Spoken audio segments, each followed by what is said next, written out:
I'm Sarah, and this is the story of how my family tried to take everything from me. On Christmas Eve, my sister Callie discovered I had $15 million, and within minutes, my entire family turned on me. They called me selfish, ungrateful, a terrible daughter for not handing over my hard-earned money. But that was just the beginning. The lies started stacking up. The manipulation, the betrayal, it ran deeper than I ever imagined. They forged my signature, stole from my accounts, even tried to have me declared mentally unfit just to take control of what I built. And worst of all, they never saw anything wrong with it. I thought I was prepared for their greed, but nothing could have prepared me for what came next. The scent of cinnamon and roasted turkey filled the air as I stepped into my parents' house. Christmas Eve in Chicago had always been the same: twinkling lights, over-decorated halls, and forced smiles masking the undercurrent of tension that simmered beneath the surface. I adjusted my coat, shaking off the biting winter cold as I walked toward the living room. The place was warm, cozy, yet suffocating in a way I couldn't quite describe. My mother, Eleanor, had gone all out this year. Gold-trimmed napkins, a lavishly set dining table, and a ridiculously oversized Christmas tree that almost reached the ceiling. Callie, my younger sister, was already basking in the attention as I entered. Dressed in a designer red dress, she leaned dramatically against the fireplace, her laughter echoing through the room. "Oh my God, you wouldn't believe the deal I got on this bag," she gushed, holding up her newest luxury purchase. "It was on sale for $1,800. Can you believe that steal?" I forced a polite smile. Same old Callie, always flaunting, always needing the spotlight. "Hey, Sarah, glad you could make it," my father, Gregory, said, without looking up from his bourbon. "Of course," I replied, keeping my tone neutral. The night went as expected. Callie dominated the conversation. Mother fussed over her, and Dad sat back, sipping his drink, offering occasional nods of approval. I had long learned to blend into the background, but tonight there was something different. Callie's eyes kept darting toward my purse, her gaze lingering on my laptop bag.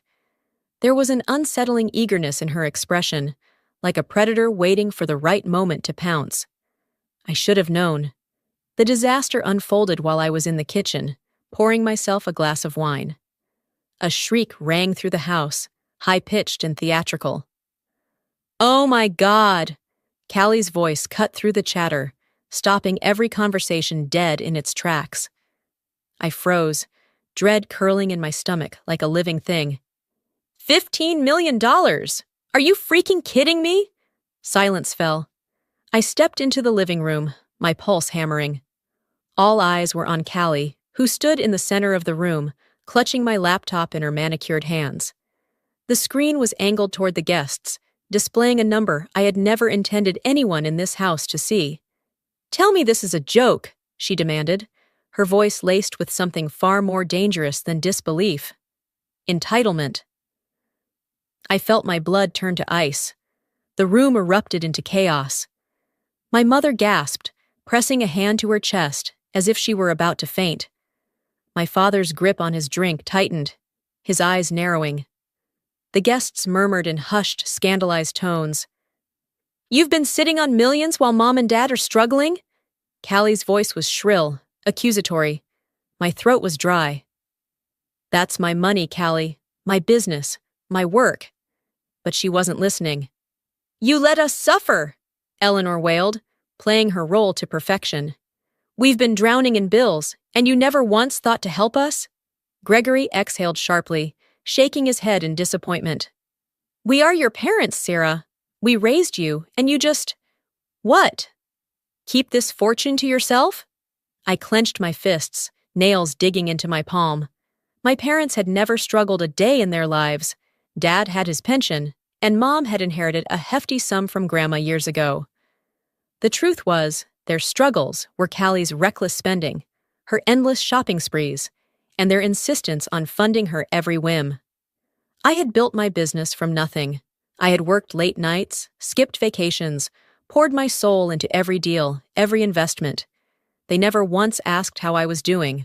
Only now that they knew, did they care. Callie's smirk was barely concealed behind her feigned outrage. "And you weren't even going to tell us?" I exhaled sharply. "I didn't think I needed to. My success isn't your paycheck." The words landed like a slap. Eleanor gasped, clutching at her pearl necklace. "You ungrateful child?" Gregory's jaw tightened. "Family takes care of each other, Sarah." The guilt-tripping, the manipulation. It was all so predictable, so painfully rehearsed. "If you really loved us," my mother added, voice trembling for dramatic effect, "you would share your success with your family." Something in me snapped. I felt the heat rise to my face, my pulse pounding in my ears. All these years, being ignored, being the afterthought, the backup plan while Callie basked in their attention. And now that I was worth something, they suddenly remembered I existed. I clenched my jaw, biting back the retort burning on my tongue. I wouldn't give them the satisfaction of an outburst. Not yet. Callie was watching me closely, waiting for me to cave. Not this time. I pushed back my chair, standing slowly. "Excuse me." And with that, I walked out of the room, leaving behind the shocked silence, the whispers, the murmurs. I wasn't going to let them break me, not yet. But this was far from over. I barely made it to the hallway before I heard footsteps behind me. "Sarah, sweetheart." My mother's voice was suddenly gentle, too soft, too calculated. "Don't walk away like this." I exhaled slowly, pressing my fingers to my temples before turning around. Eleanor stood there, hands clasped together like a grieving widow, her eyes glistening with unshed tears. Callie hovered behind her, arms crossed, biting her lip, playing the part of the wounded sister. My father lingered near the dining table, swirling the last of his bourbon in his glass, his face unreadable. The rest of the family was still whispering in the living room, exchanging scandalized glances, but they were pretending not to listen. "We need to talk," Eleanor continued, stepping closer. "Let's not do this in front of everyone." I clenched my jaw. I already knew where this was going. She led me into the sitting room, a space that was meant to be for guests, but was rarely used. Callie and Gregory followed, closing the door behind them. The moment we were all inside, the facade cracked. Eleanor sighed dramatically, sinking onto the couch. "Sarah, darling, we're not asking for all your money. Just a little something, a family support fund." I scoffed. "A what?" Gregory cleared his throat, trying to sound reasonable. "You know, something fair. Maybe set aside a few million so we can all feel secure." My stomach twisted. They actually believed this was a rational request. "You mean so Callie can keep shopping and taking luxury vacations?" I snapped, crossing my arms. Callie gasped, her expression flickering between shock and insult. "Wow, Sarah, I didn't know you thought so little of me." I let out a bitter laugh. "I know you, Callie." Eleanor's face fell, her disappointment carefully rehearsed. "This isn't about Callie. It's about family, about us supporting each other." I stared at her, searching for any sign of sincerity. "Funny. You never seemed too worried about supporting me when I was struggling." She flinched, but recovered quickly, shaking her head. "That's not fair. We always did what we could." "Really? Where were you when I was working 3 jobs in college? When I had to take out loans just to survive? Where were you then?" Eleanor opened her mouth, but nothing came out. Gregory sighed, rubbing his temples. "We're not trying to start a fight here. But think about it, Sarah. You have $15 million. You could change our lives overnight." Callie nodded eagerly. "Exactly! You wouldn't even miss it." I felt my nails dig into my palm. "And if I say no?" Silence. Eleanor blinked, as if she hadn't considered that possibility. Gregory's grip on his glass tightened. Callie tilted her head, studying me like I was a puzzle she couldn't quite solve. Finally, my mother let out a long breath. "We just don't understand why you'd want to hoard all of that money when your family, your blood, could use some help." I let out a humorless laugh. Oh, so now we're talking about blood. Where was that blood when I was invisible for the last 15 years? Eleanor's lips pressed into a thin line. You're being cruel. No, Mom. I'm being honest. The tension in the room was suffocating, but I didn't back down. This wasn't just about money. This was about control. They never cared about my success until they realized it could benefit them. Gregory set his glass down with a thud. You need to think about this. I already have. I turned toward the door. And my answer is no. Eleanor made a wounded noise. Sarah! I walked out, my heart hammering. I expected them to follow me, to drag this out, but they didn't. They just sat there, stunned, as if they truly couldn't believe I was refusing them. Later that night, as I stood in the kitchen refilling my glass of wine, Callie appeared at my side. She sighed, leaning against the counter like we were just two sisters catching up. Look, I'm sorry, okay? I arched an eyebrow. For what exactly? She hesitated, chewing on her lip. For how things went down earlier. I got caught up in the moment. I was jealous. I studied her carefully.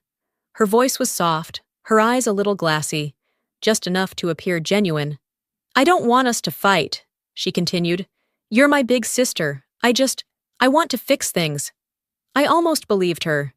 Then she pulled out her phone. If you really want to prove you don't hate me, she said lightly, just help me out a little. My stomach dropped. She turned the screen toward me, a banking app, a joint account ready for a transfer. Not a lot, just something to get me back on my feet. There it was, the mask slipping, the performance ending. I set my wine glass down. No. Her face twisted in frustration. Oh, come on, Sarah, you owe me. I let out a slow breath. Owe you for what, exactly? She scoffed, rolling her eyes. For everything. Do you even know how hard it was for me growing up in your shadow, always being compared to you? I blinked. Are you actually serious right now? Callie's crocodile tears vanished in an instant. You are so selfish. I laughed, an actual full-bodied laugh. Wow, you really had me there for a second. Her jaw clenched. Good night, Callie. I turned my back to her, grabbing my purse. She let out an irritated noise, then stomped out of the kitchen, her heels clicking angrily against the tile. But I knew she wasn't done yet. I stayed in the kitchen for a few more moments, listening to the sound of Callie's angry footsteps retreating down the hall. I exhaled, pressing my fingers to my temples. The night was dragging, each passing hour making this house feel less like home and more like a battlefield. The air smelled of cinnamon and pine, but it did nothing to ease the knot tightening in my stomach. Something was wrong, more than just their greed, more than the blatant manipulation. They weren't just reacting tonight, this was planned. I walked back into the living room, where the remnants of the Christmas gathering were still scattered. Half-empty glasses of wine, wrapping paper torn open in a flurry of greed, the flickering glow of Christmas lights casting long, eerie shadows against the walls. I sank into the armchair near the fireplace, rubbing my temples. The weight of their accusations still clung to me. You let us struggle. If you really loved us, you would share. We are your family. I had spent years convincing myself that I had simply outgrown my family, that our distance was a natural result of adulthood. But tonight had proven something darker. They had never truly cared about me, only what I could give them. And yet, something still didn't sit right. Why had my parents switched so quickly from outrage to negotiation? They should have been furious, humiliated, insulted that I hadn't told them about my wealth. Instead, they had pivoted into damage control like seasoned politicians. I lifted my glass of wine to my lips, but froze. From the kitchen, hushed voices drifted into the living room. I set my glass down and strained to listen. My mother, speaking softly, but with a sharpness that made my stomach turn. We'll have to move quickly. A pause. A second voice, my father. His tone was low, controlled. She's being difficult. You should have waited, Eleanor. Another pause. She wasn't supposed to find out this way, but it doesn't change anything. Then I heard the words that made my breath catch. The lawyer is ready. A cold chill ran down my spine. Financial guardianship. Trust fund. Callie will handle the signatures. My hands curled into fists. I stood, moving toward the kitchen. I knew they would hear me if I got too close, but I had heard enough.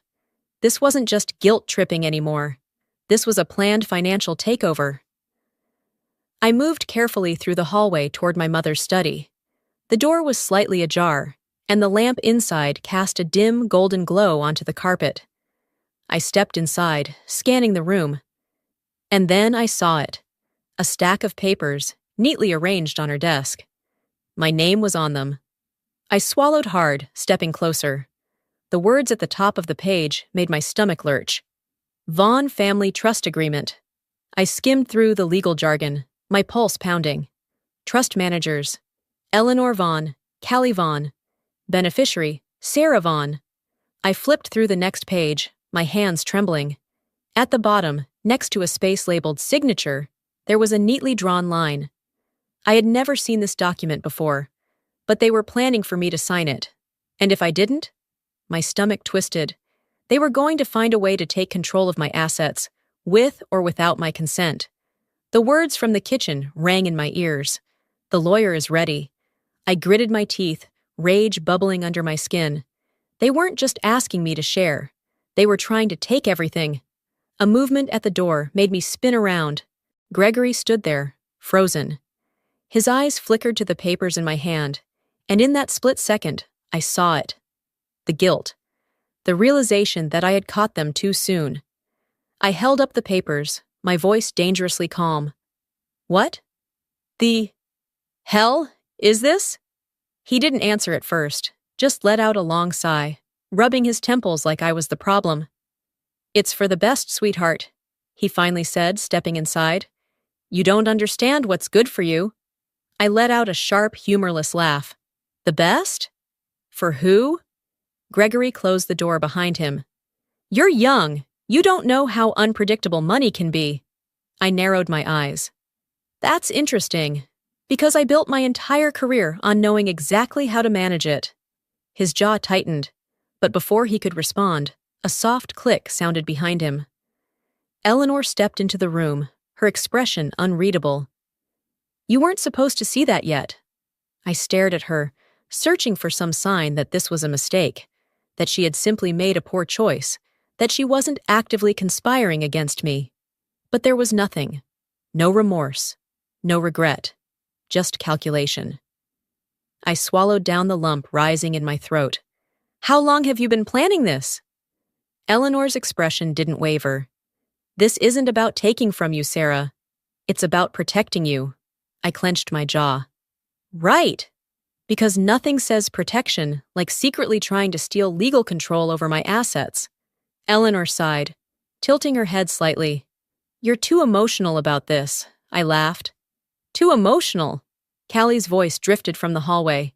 She's always been paranoid. It's exhausting.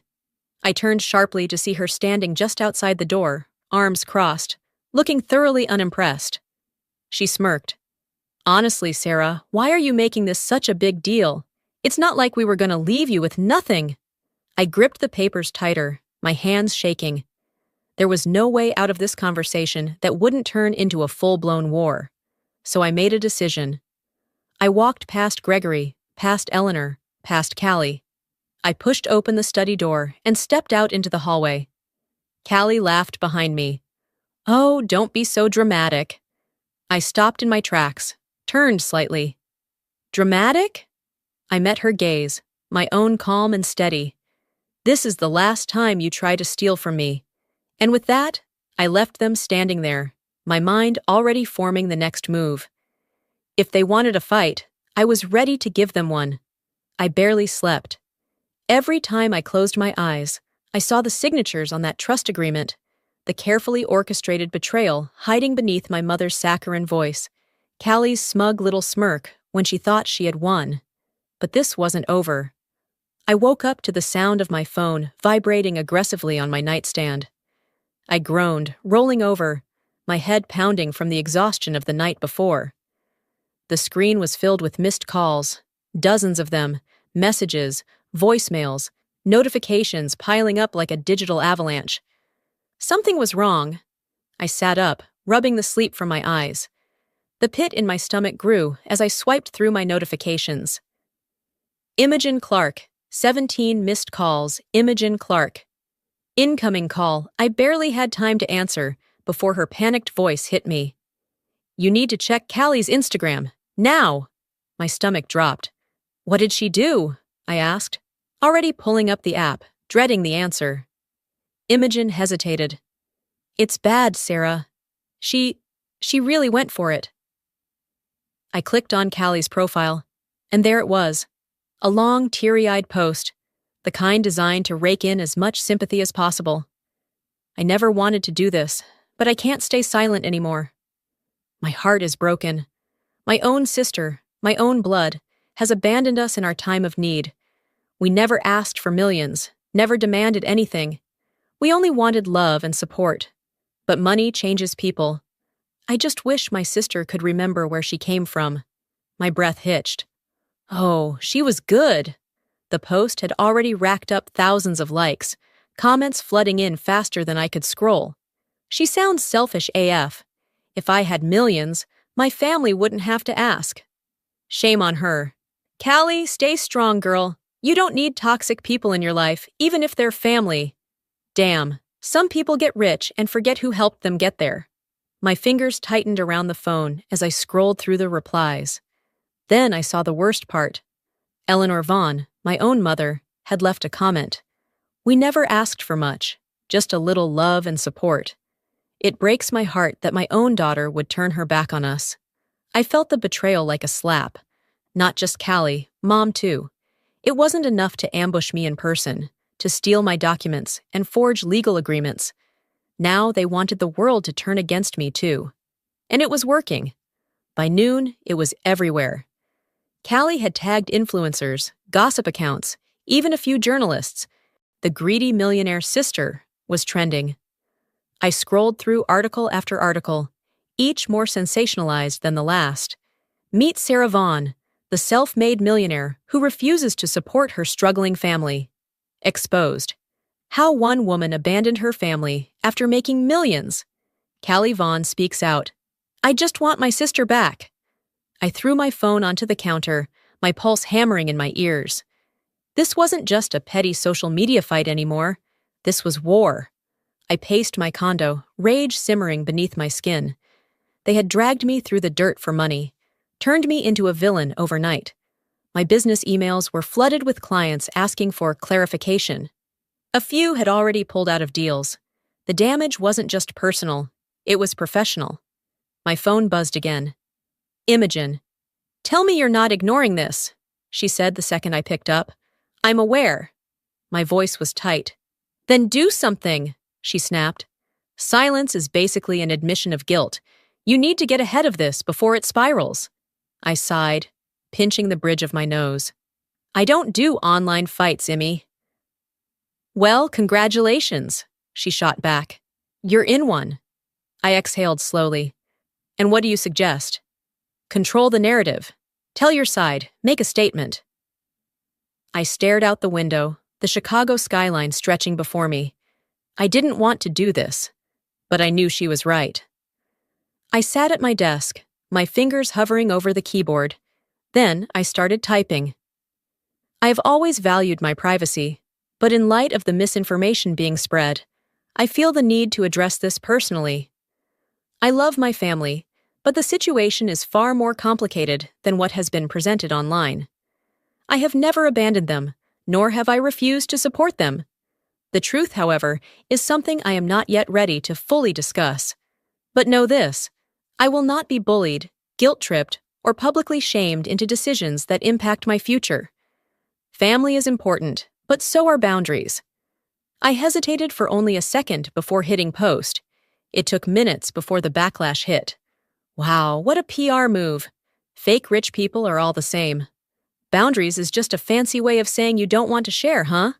Your family raised you, they deserve a cut. Period. But there were also voices of reason. She doesn't owe them a damn thing.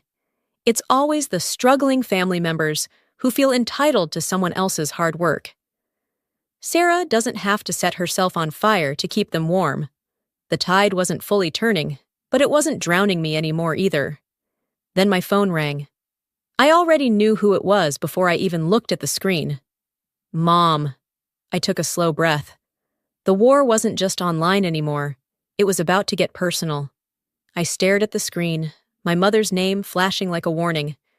The last time I'd let them corner me, I walked away, barely keeping my sanity intact. This time, I wasn't in the mood to play their game. I let the call go to voicemail. Seconds later, another call. Then a text. Mom. We need to talk, Sarah. Don't shut us out. Mom. I know you saw Callie's post. This is getting out of hand. Call me. Mom. It doesn't have to be this way. I clenched my jaw and turned my phone off. It was already this way, and they were the ones who made it so. A few days passed. The online mess hadn't fully died down, but I'd managed to control some of the damage. My clients weren't thrilled with the attention, but they were reassured by my statement. Still, the tension hadn't left me. I felt it lingering like a shadow, waiting for the next move. That move came Thursday morning, at my office. I was sitting in my glass-walled corner office downtown, skimming through emails, when Imogen burst in. She didn't knock. That alone told me something was wrong. They're here, she said out of breath. I frowned. Who? She didn't need to answer. I already knew. I stood, straightening my blazer. Did they have an appointment? Imogen's lips pressed into a thin line. They said they did. Of course they did. I stepped out of my office and into the reception area, where Gregory, Eleanor, and Callie were sitting as if this was a friendly drop-in. Callie was scrolling through her phone, legs crossed, looking utterly unbothered. My father was casually flipping through a magazine, as if he wasn't plotting ways to control my life. My mother. She was sitting there with an expression carefully crafted for maximum pity. She looked up, a soft, motherly smile in place. Sierra, sweetheart. I exhaled slowly. What are you doing here? Gregory stood, adjusting his suit jacket. We just want to talk. No pressure. I folded my arms. That's funny, because the last time you wanted to talk, you were trying to steal my assets. Callie clicked her tongue. God, Sierra, are you ever going to let that go? I turned my glare on her. No. Eleanor sighed, as if I was exhausting her. Let's not do this here. Let's go somewhere private. I laughed, low and humorless. Not a chance. Gregory motioned to my office. Then at least hear us out. That's all we ask. I should have told them to leave right then and there, but I needed to hear what they were planning. So I turned to Imogen. Give us 10 minutes. If they're not gone by then, call security. Callie snorted. Oh, come on, Sarah. You're not really gonna act like we're trespassers. I met her eyes, deadpan. You are trespassers. And with that, I walked into my office, fully aware that I was inviting a pack of wolves into my den. Eleanor sat first, smoothing her dress, eyes darting around like she was mentally cataloging everything I owned. Callie made herself at home, lounging in the chair like she belonged there. Gregory, as always, played the role of the reasonable one. He was the first to speak.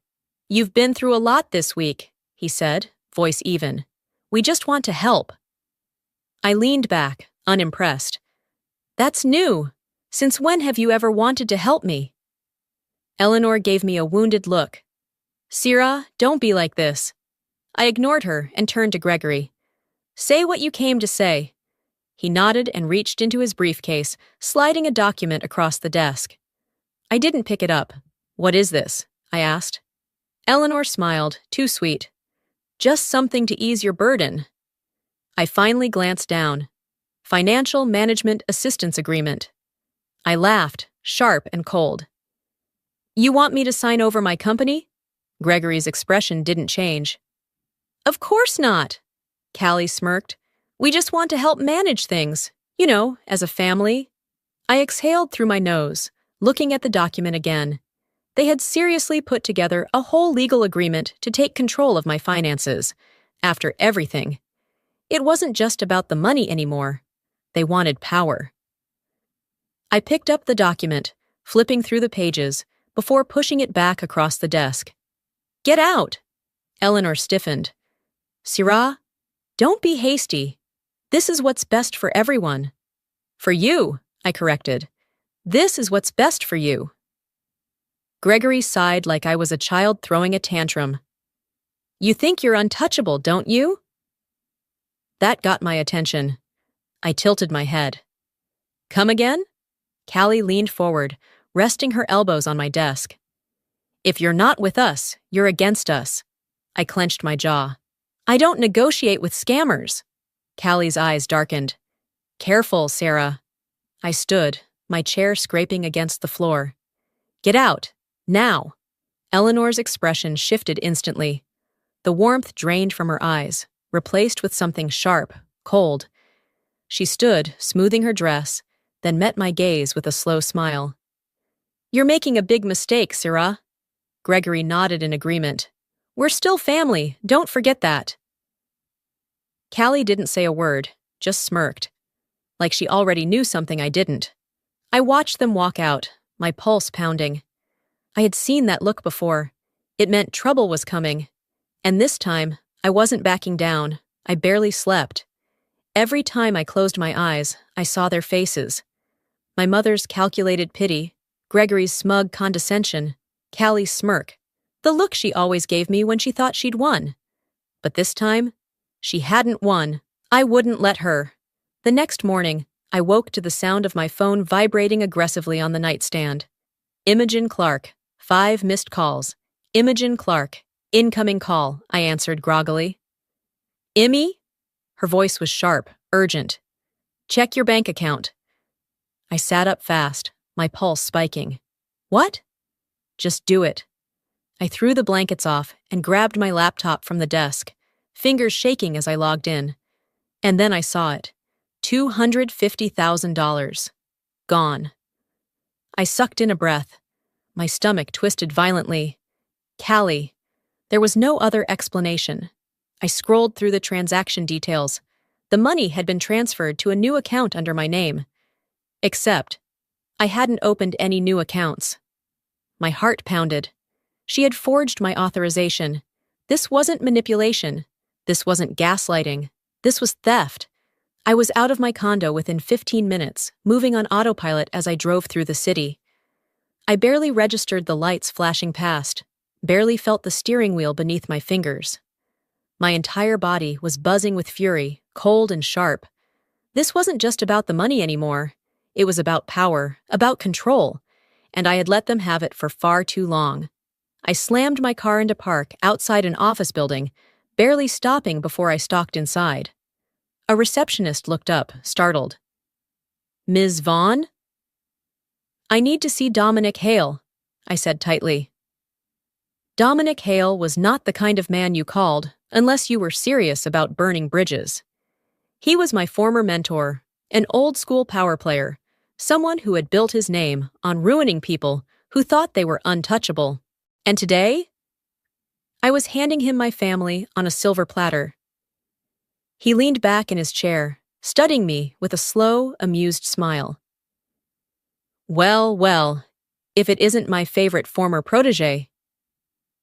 I dropped into the chair opposite him, sliding the bank statements across the desk. I need to take my family down. Dominic's smile widened slightly. He picked up the papers, scanning them, then whistled. That's bold, even for them. Callie forged my signature, I said flatly. She stole from me. His eyebrows lifted slightly. And let me guess, this isn't the worst of it? I exhaled slowly, forcing myself to stay calm. It's not. I pulled out another stack of documents, the ones I had found in my mother's study, the preliminary paperwork she had filed, the paperwork that would allow her to legally claim that I was mentally unfit to manage my own finances. Dominic's expression shifted.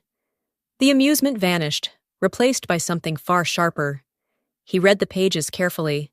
When he finished, he placed them down and met my gaze. You know what this means, don't you? He said quietly. I nodded once. They weren't just trying to guilt me into giving them money. They were trying to take everything. Dominic tapped the papers. They planned this for months, maybe longer. I swallowed hard. I shouldn't have been surprised, but somehow I still was. Dominic leaned forward, resting his elbows on the desk. So, do you want to play nice? His lips curled slightly. Or do you want to destroy them? I met his eyes, my pulse steady. I want them to regret ever thinking they could control me. Dominic grinned. Now that's what I like to hear. I barely had time to breathe. The rage from my meeting with Dominic was still fresh, still simmering beneath my skin like a fire I couldn't put out. I had spent the night sifting through legal documents, tracing every fraudulent move my family had made, my hands shaking with exhaustion and fury. But when my phone rang the next morning, I realized I had underestimated them. Ms. Vaughn, this is James Larkin from First National Bank. We need to discuss the 6-figure loan you recently took out. I froze. What loan? There was a brief hesitation. The $350,000 business loan secured under your name and credit. The first payment is due in 30 days. I shot up from my chair, knocking over my coffee. I never took out a loan. Silence. Ms. Vaughn, Larkin finally said, voice cautious. The paperwork is signed and processed. We have your signature on file. I already knew what I would find before I even opened the email. And there it was, a perfect forgery of my name. The air left my lungs. Callie. She had used my company's credibility to take out a massive loan, likely betting that I wouldn't notice, or that I wouldn't dare report her. She had taken our feud to another level. I gripped my phone tighter. I need every single document you have on this loan. Every form, every signature. Larkin cleared his throat. We'd be happy to provide you with that. But if there's an issue with this transaction, I'd advise you to resolve it quickly. Non-payment on this loan will have severe consequences for your credit and I'll resolve it. My voice was like steel. I hung up. This wasn't just fraud. This was war. By the time I reached my office, Imogen was already on high alert. She met me at the door, clutching her tablet, her eyes wide. You know, I nodded sharply. How long have you known? I found out this morning. I was about to call you when the bank did. She glanced at her screen. She was smart about it. She used her business degree for something, I guess. She structured the loan under your corporate entity, leveraging its assets to make it look like a perfectly normal transaction. I clenched my jaw. Callie had always been a leech, but this was another level of insanity. Imogen's voice dropped. Sarah, if you don't handle this fast, it could wreck your credit, your business reputation. I inhaled slowly, forcing my hands to unclench. She thinks she's untouchable. She's banking on you not turning her in. I met Imogen's gaze. She bet wrong. The knock on my door came at exactly the wrong time. I had just finished speaking with Dominic, preparing the fraud charges, when the sharp bang, bang, bang echoed through my condo. I already had a bad feeling.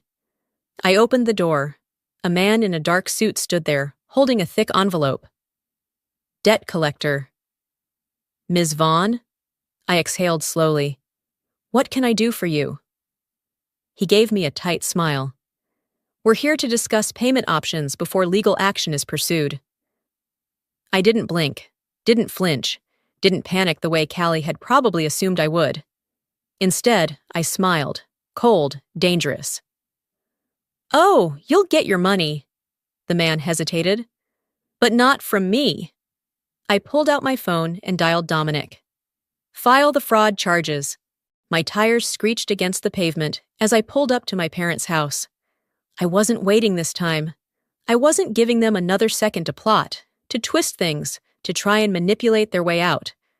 I stormed through the front door, documents in hand. Eleanor and Gregory were in the kitchen, frozen mid-conversation.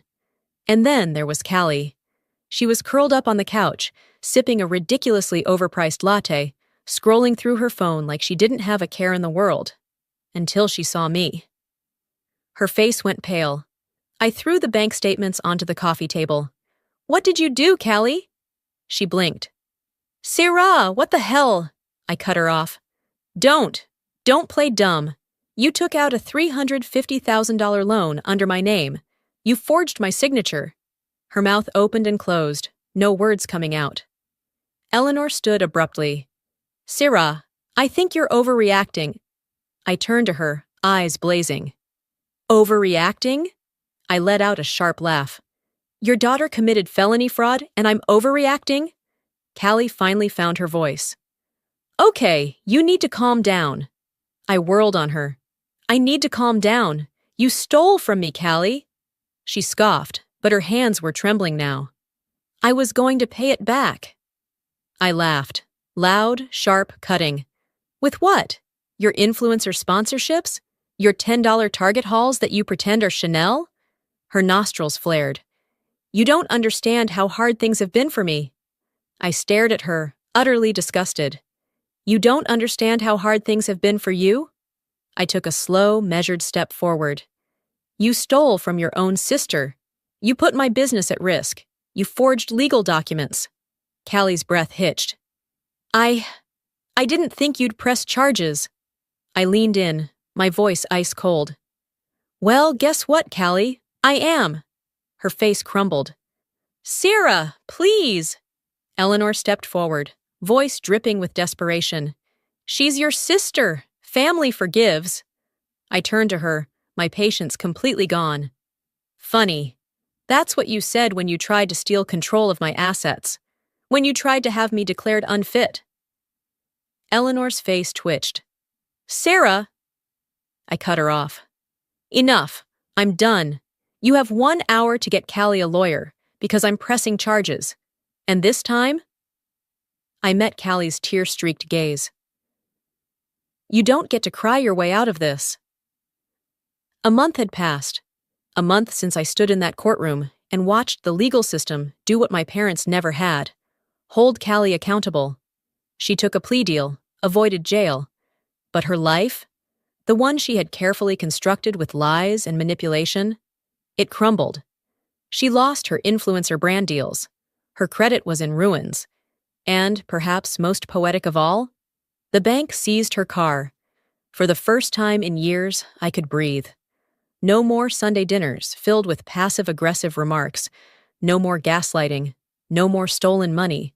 No more watching my family twist reality to suit their needs. I was finally free. I was sitting in my new office, high above Chicago, scanning through contracts, when Imogen strolled in, holding 2 lattes. She placed one on my desk. Decaf. Because I know you haven't been sleeping. I smirked, taking a sip.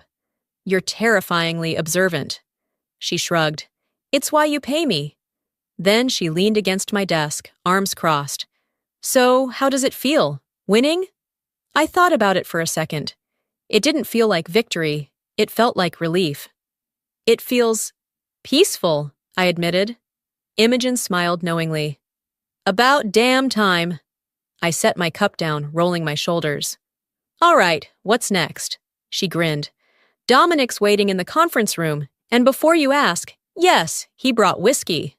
I laughed. For the first time in years, I actually laughed. I was halfway through reviewing a new partnership agreement when my phone buzzed. A text. Unknown number. Please meet me. I need to talk. I stared at the message, something cold curling in my stomach. I didn't need to ask who it was. I should have ignored it, but some small masochistic part of me wanted to see. So I went. The cafe was almost empty when I walked in. I spotted Callie immediately. She wasn't wearing designer. No perfect makeup, no expensive jewelry. Her hair was pulled into a messy ponytail, her face bare, shadows under her eyes. She looked human. I slid into the seat across from her, keeping my expression neutral. You wanted to talk. She flinched at my tone.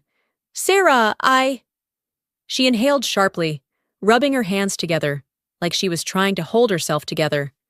I lost everything. Her voice was barely above a whisper.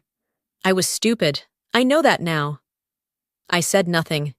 She looked up at me, her eyes wet, filled with something close to real regret.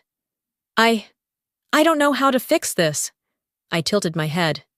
Fix what? She swallowed. Us. There was a time when hearing that would have cracked something inside me. But now I felt nothing. Not hate, not anger, not even pity, just detachment. Callie reached across the table, her fingers barely brushing mine. Please, Sarah. I pulled away gently. Some things can't be fixed, Callie. Tears slipped down her face. I don't have anyone else. I exhaled slowly, then stood. I pulled a 20 from my wallet, dropping it on the table, enough to cover her coffee. That's not my problem anymore. Then I walked away. And this time, I didn't look back.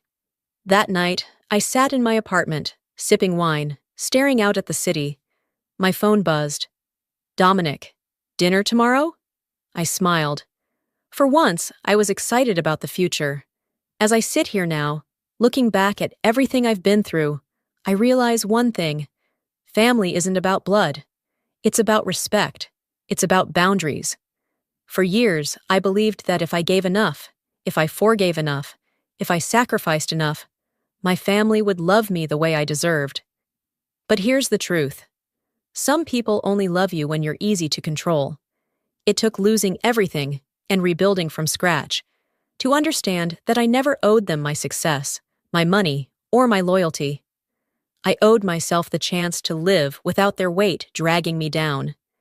And maybe you're watching this right now, feeling the same way. Maybe you have family members who manipulate, who guilt you into believing their problems are yours to fix. But let me tell you this. You do not have to set yourself on fire to keep others warm. Your success, it's yours. Your peace, it's yours. Your happiness, it belongs to you, not to the people who only show up when they want something. So tell me, have you ever had to walk away from someone you loved for the sake of your own sanity? Let me know in the comments. Drop a 1 if this story resonated with you, or tell me where you're watching from. And if you want more real, raw stories like this, make sure to hit that subscribe button and turn on notifications. You won't want to miss what's coming next, because sometimes the best thing you can do for yourself is finally let go.